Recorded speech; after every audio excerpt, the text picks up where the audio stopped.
ប្អូនក៏សួរថាតើកន្លែងនេះដកបានអត់បងប្អូនតើហ្គាសវាបែបម៉េចនៅក្នុងនឹងនៅពេលដែលបងប្អូនធ្វើទឹកសូដារួចបងប្អូនក៏សួរថាតើកន្លែងនេះដកបានអត់បងប្អូនកន្លែងនេះយើងដកក៏បានដែរបងប្អូនតែខ្ញុំចង់បង្ហាញបងប្អូនអំពីបញ្ហាខ្លះនៅពេលដែលបងប្អូនដកណាបងប្អូននេះនៅពេលដែលយើងដកបែបនេះក៏អត់ជាបញ្ហាទេណាបងប្អូនគឺវាអត់មានធ្លាយខ្យល់មកវិញទេគឺអាចប្រើបានជាទូទៅយើងអាចយកអានេះមកដាក់ពីក្រោយចេះណានេះបងប្អូនឃើញទេបែបនេះក៏បានដែរអត់អីទេ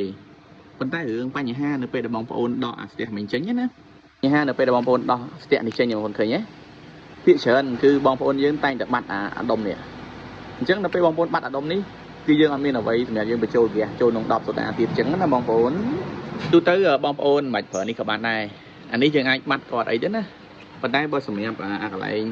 ដាក់នេះបងប្អូនពួកខ្ញុំជាទូទៅនៅពេលដែលខ្ញុំបញ្ចូលហ្គាសសូដារួចគឺខ្ញុំជាប់នៅក្នុងនឹងតែម្ដងនេះបងប្អូនជាប់ដូចខ្ញុំបានបង្ហាញលើវីដេអូនេះណាគឺមូលជាប់អញ្ចឹងតែម្ដងអត់ចោតជាបញ្ហាទេអញ្ចឹងបងប្អូនមួយទៀតគាត់សួរថាចុះដល់ពេលដាក់ទឹកអញ្ចឹងតឹ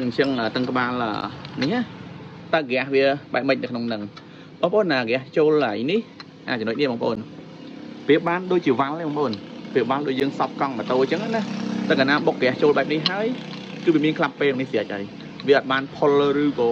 ចេញមកវិញទេអញ្ចឹងយល់ល្អបងប្អូនធ្វើហ្គាសសូដារួច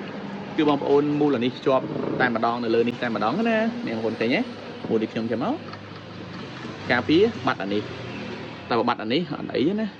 អញ្ចឹងបងប្អូនគិតថាវីដេអូនេះមានប្រយោជន៍កុំភ្លេច share ទុកម្នាក់មួយណាបងប្អូន